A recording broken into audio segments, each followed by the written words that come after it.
Hi everyone, welcome back to this video series on Bitcoin. Transaction serialization outputs. When transactions are transmitted over a network or exchanged between applications, they are serialized. Serialization is a process of converting the internal representation of a data structure into a format that can be transmitted one byte at a time, also known as a byte stream. Serialization is most commonly used for encoding structures for transmission over a network or for storage in a file. The serialization format of a transaction output is shown in table 16.1. Most Bitcoin libraries and frameworks do not store transactions internally as byte streams, as that would require complex parsing every time you needed to access a single field.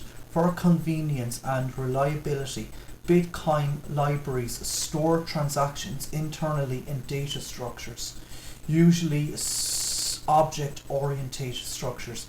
The process of converting from the byte stream representation of a transaction to a library's internal representation data structure is called deserialization or transaction parsing.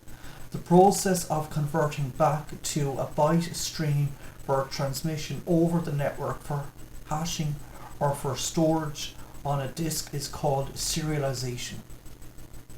Most Bitcoin libraries have built-in functions for transaction serialization and deserialization. See if you can manually decode Alice's transaction from the serialized hexadecimal form, finding some of the elements we saw previously. The section containing the two outputs is highlighted in example 16.1 to help you. Here are some hints. There are two outputs in the highlighted section, each serialized as shown in table 6.1. The value of 0.015 Bitcoin is 1500.000 Satoshis. That's 16E360 in hexadecimal.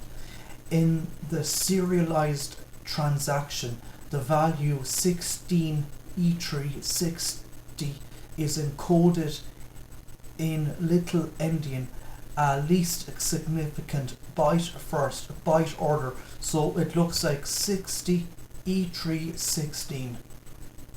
The script pub key length is 25 bytes, which is 19 in hexadecimal.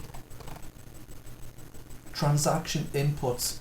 Transaction inputs by reference, which UTXO will be consumed and provide proof of ownership through an unlocking script.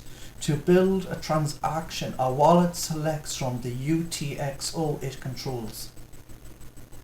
UTXO with enough value to make the requested payment. Sometimes one UTXO is enough, other times more than one is needed for each UTXO that will be consumed to make this payment. The wallet creates one input pointing to the UTXO and unlocks it with an unlocking script.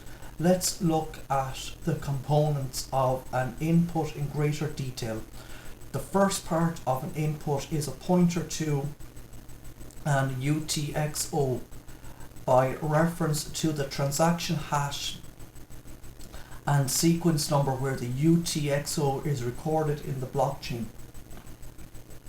The second part is an unlocking script which the wallet constructs in order to satisfy the spending conditions set in the UTXO. Most often, the unlocking script is a digital signature and public key providing ownership of the Bitcoin. However, not all unlocking scripts contain signatures. The third part is a sequence number, which will be discussed later. Consider our example transaction behind the scenes on page 118. The transaction inputs are an array list called Vin. As you can see, there is only one input in the list because one UTXO contained sufficient value to make this payment. The input contains 4 elements: a transaction ID referencing the transaction that contains the UTXO being spent, an output index about identifying which UTXO from that transaction is referenced. First one is 0, a script sig which satisfies the conditions placed on the UTXO unlocking it for spending, a sequence number to be discussed later. In Alice's transaction, that input points to the transaction ID 7957A35F0D234D76D83A2A 8F1 A0D8149 A41D81DE54 8F0 A65 A8A999F6, and output index, i.e. the first UTXO created by that transaction.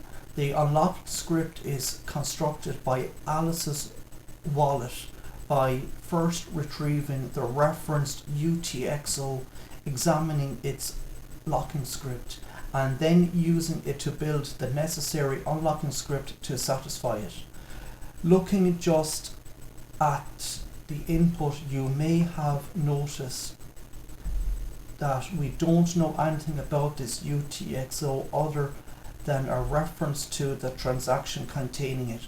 We don't know its value amount in Satoshi. We don't know the looking script that's set the conditions for spending it. To find this information, we must retrieve the referenced UTXO by retrieving the underlying transaction. Notice that because the value of the input is not exactly stated, we must also use the reference UTXO in order to calculate the fees that will be paid in this transaction. It's not just Alice's wallet that needs to retrieve the UXO reference in the reference in the inputs. Once this transaction is broadcast to the network, every validation node will also need to retrieve the UTXO reference in the transaction inputs in order to validate the transaction. Transactions on their own seem incomplete because they lack a context. They reference UTXO in their inputs, but without retrieving that UTXO, we cannot know the value of the inputs or their locking conditions.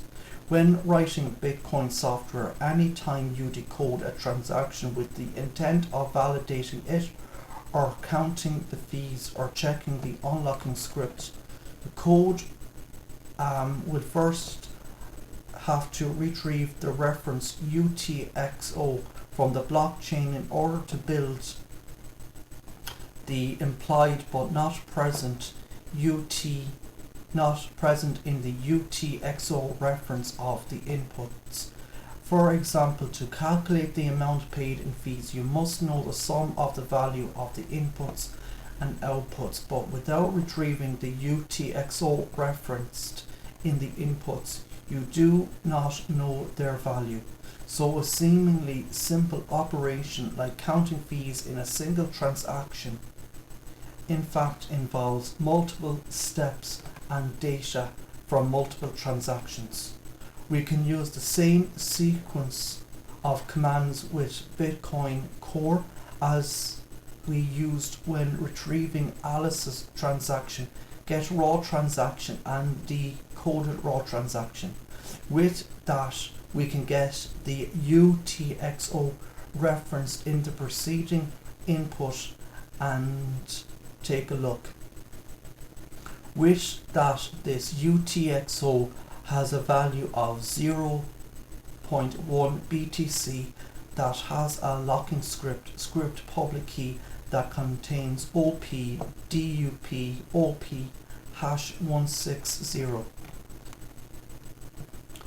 Transaction serialization inputs.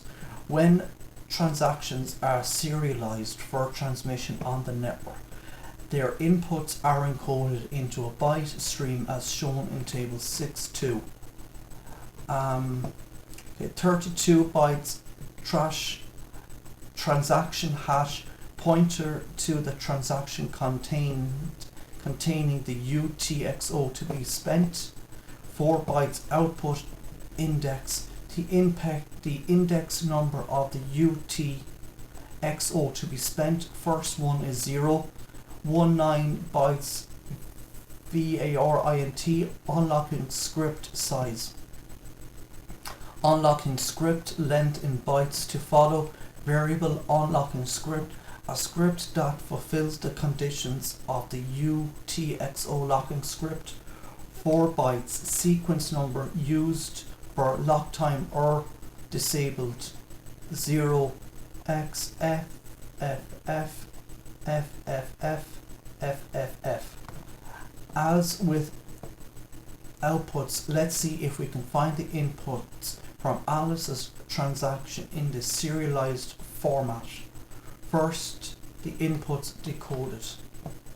Now let's see if we can identify these fields in the serialized hex encoding in figure 16.2.